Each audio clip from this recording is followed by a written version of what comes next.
गोंदिया जिल्ह्यात उष्णतेचा प्रचंड कहर पाहायला मिळत आहे। तापमानाचा पारा तब्बल 44.5 अंश सेल्सिअसवर पोहोचला असून एप्रिल महिन्यातील आतापर्यंतचं हे सर्वाधिक तापमान नोंदवलं गेलं आहे। कडक उन्हामुळे नागरिकांसोबतच आता पाळीव प्राणीही त्रस्त झाले आहेत। मागील 3 ते 4 दिवसांपासून गोंदिया जिल्ह्यात उष्णतेची लाट कायम आहे। वाढत्या तापमानाचा फटका आता गौशाळेतील जनावरांना बसताना दिसत आहे। गोंदियातील एका गौशाळेत हजाराहून अधिक गायींची देखभाल केली जाते।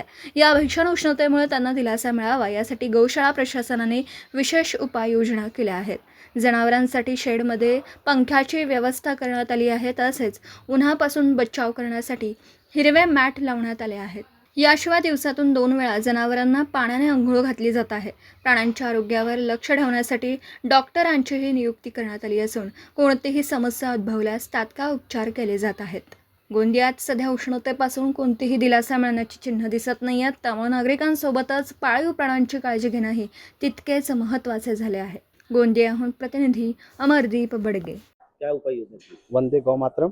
मैं आप सभी को बताना चाहूँगा कि यह श्री कृष्ण गौरक्षण सभा महाराष्ट्र राज्य की प्रमुख 5 गौशालाओं में से एक, यहाँ वर्तमान में 1006 गौवंश विराजित है। मैं यहाँ पे जिस प्रकार से 44 डिग्री का टेम्परेचर बहुत गोंदिया में हो गया है, उसके लिए हम लोग ने भरपूर व्यवस्था की है कि गौ माता को किसी भी प्रकार की कोई तकलीफ ना हो। जैसा कि आप देख पा रहे हैं, पूरे गौशाला परिसर को हरी नेट से कवर कर दिया गया है, जिससे कि गर्मी में काफ़ी बचाव हो रहा है। पूरी गौ माताओं को दिन में 2 बार पानी से नहलाया जाता है, जिससे उनके शरीर का तापमान गिरा रहे। 4 बार पानी पिलाने की व्यवस्था की गई है। दोनों टाइम दाने चारे की भरपूर व्यवस्था की। पंखे आप देख रहे हैं, पंखे पूरी व्यवस्था की गई है।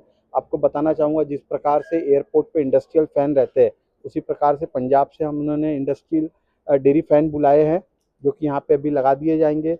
सभी शेड में फॉगर लगे हुए हैं, फॉगर की व्यवस्था की गई है। तो जितना हमसे संभव हो पा रहा है, ज़रूर हम लोग सभी गौ माताओं की ध्यान रख रहे हैं कि यहाँ 4 डॉक्टर फुल टाइम नियुक्त किए गए हैं, जो गौ माता का पूरा ध्यान रखते हैं और उनका शरीर का तापमान, यदि किसी भी प्रकार से किसी गौ माता को तकलीफ रहती है, तो दवाई पानी की भरपूर व्यवस्था यहाँ पे की गई है।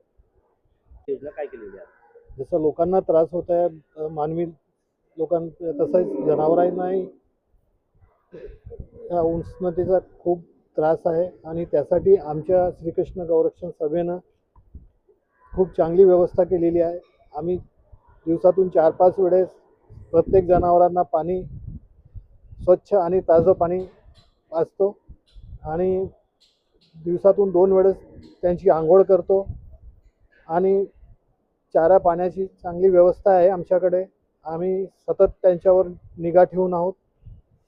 जरी काय त्याचा परिणाम नाही झाला पाहिजे म्हणून आपण त्या उष्णतेचा काही वाईट परिणाम नाही झाला पाहिजे म्हणून आम्ही त्याच्याकडे लक्ष देऊन आहोत आणि दिवसभर आमचं रात्री 8-9 वाजेपर्यंत आम्ही त्यांना आपल्या निगराणीत ठेवतो सर्व गोवंशांना। दिवसभरातील घडामोडींचा आढावा घेण्यासाठी पाहत रहा N24 मराठी न्यूज चॅनल।